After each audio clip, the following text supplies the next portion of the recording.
श्रोताओं नमस्कार, मैं हूं ध्वनि मित्र पांडुरंग पुराणिक और आज हमारे साथ विश्व अस्थमा दिवस के अवसर पर उपस्थित हैं डॉक्टर एस.के. पाठक। आप इंटरवेंशनल पल्मोनोलॉजिस्ट और ब्रांकोस्कोपिस्ट हैं, चेस्ट, एलर्जी, स्लीप और क्रिटिकल केयर विशेषज्ञ हैं और ब्रेथ इजी चेस्ट रोग निदान केंद्र के निदेशक हैं। डॉक्टर साहब, बहुत बहुत स्वागत है। नमस्कार। नमस्कार डॉक्टर एस.के. पाठक जी, विश्व अस्थमा दिवस का उद्देश्य यही है कि हम लोगों को अस्थमा के प्रति जागरूक करें। तो सबसे पहले हम आपसे यही पूछना चाहेंगे कि अस्थमा है क्या?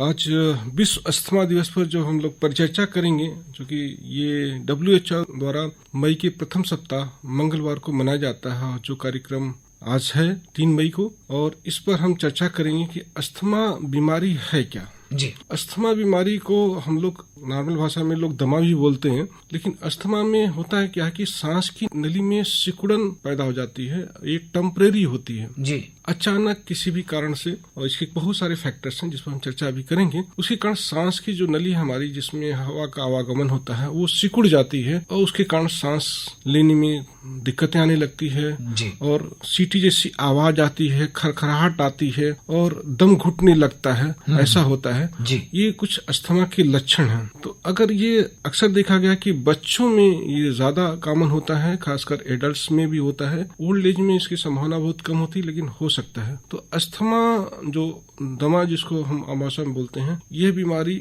सिंपल भी हो सकती है लेकिन कभी कभी खतरनाक भी हो सकती है, जिसमें डेथ भी होने का चांस रहता है। अक्सर आपने सुना होगा कि बच्चों को स्कूलिंग वर्ष में भी अस्थमा का अटैक हो जाता है, जहां सही उपचार न मिलने के कारण उनकी क्रिटिकल कंडीशन हो जाती है। कभी कभी अगर सही समय पर ट्रीटमेंट मिले तो डेथ हो जाएगी। कई सारे ऐसे स्कूल्स हैं जिन पर आप चर्चा सुने होंगे, दिल्ली के कई सारे स्कूल ऐसे हुए हैं। तो खासकर हम मरीजों के पेरेंट्स हैं जी, उनसे हम आग्रह करेंगे कि अगर आपके बच्चे को ये बीमारी है तो उसका सही निदान कराएं और एक विशेषज्ञ चिकित्सक का निदान कराएं और उनकी जरूरी सलाह को हमेशा पालन करते रहें। जी, जैसे आपने कहा कि पहचान के रूप में या लक्षण के रूप में सांस की नली सिकुड़ जाती है। एक सामान्य व्यक्ति को यदि पहचानना हो कि अस्थमा शुरू हो चुका है तो कैसे पहचाना जा सकता है? चूंकि आप विशेषज्ञ हैं तो आपने तो ये चीजें इसमें जो शुरुआती भी लक्षण होते हैं, गंभीर भी लक्षण हो सकते हैं जी। खासकर अस्थमा उन लोगों में ज्यादा कॉमन होता है जिनके पेरेंट्स में अस्थमा की दिक्कत होती है, या जो किसी ऐसे वातावरण में रहते हैं जहाँ पर एलर्जिक फैक्टर्स बहुत सारे होते हैं, खासकर धूल वगैरह होती हैं, पॉलिनेशन होता है, बगीचे होते हैं आसपास, खासकर उन लोगों में ये दिक्कतें होती। स्मोकर्स जो स्मोकिंग करते हैं, जो चाइल्डहुड में जो बच्चे स्मोकिंग करते हैं, उससे भी अस्थमा का खतरा होता है जी। कभी कभी ये देखा कि स्ट्रांग परफ्यूम्स होते हैं, उसके कारण हो जाता है। झाड़ू लग रहा है, उसके कारण भी अस्थमा हो सकता है। घर की साफ सफाई हो रही है, चारदीवारी पर पुताई हो रही है, रंगाई हो रही है, उसके कारण हो जाते हैं। और कभी कभी आप कीटनाशक दवाओं का भी सेवन कभी घर में करते हैं, उससे भी अस्थमा का अटैक हो जाता है।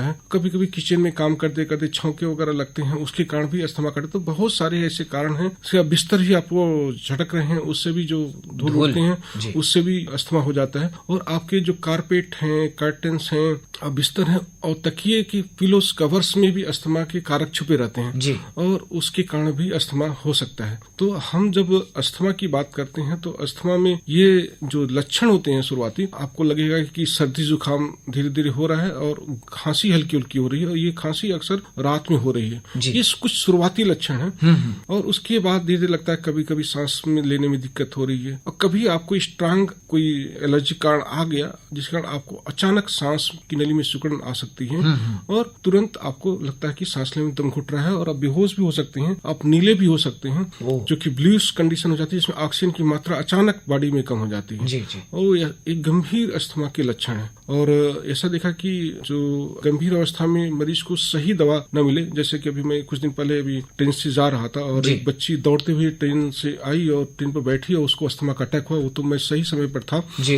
उसका तुरंत उपचार मैंने किया और ठीक हो गई। नहीं, अगर बाई चांस ट्रेन में ऐसा कभी हो जाए तो इसलिए उसके पास इनहेलर तक भी नहीं था, कि जो दवाइयां हम दो देते हैं अस्थमा की एमरजेंसी के, वो नहीं था। वो इमरजेंसी किट हमारे पास था जिसके कारण हम उसको सेव कर पाए। तो ऐसे में जिनको अस्थमा का खतरा है, कुछ इमरजेंसी किट्स होती हैं जिनको हमेशा लेके चलना पड़ता है। और ये सुझाव खासकर पेरेंट्स को देना चाहूंगा कि अगर आपके बच्चे में ये सब प्रॉब्लम है तो उसको सीरियसली अपने पर लें, बच्चों पर कोई स्ट्रेस न डालें, लेकिन आप थोड़ा सा उस चीज को केयर एक्स्ट्रा करें। अगर बच्चे को ऐसी प्रॉब्लम है तो ऐसा हमें रखना चाहिए, हमें ऐसा करना चाहिए। कुछ इमरजेंसी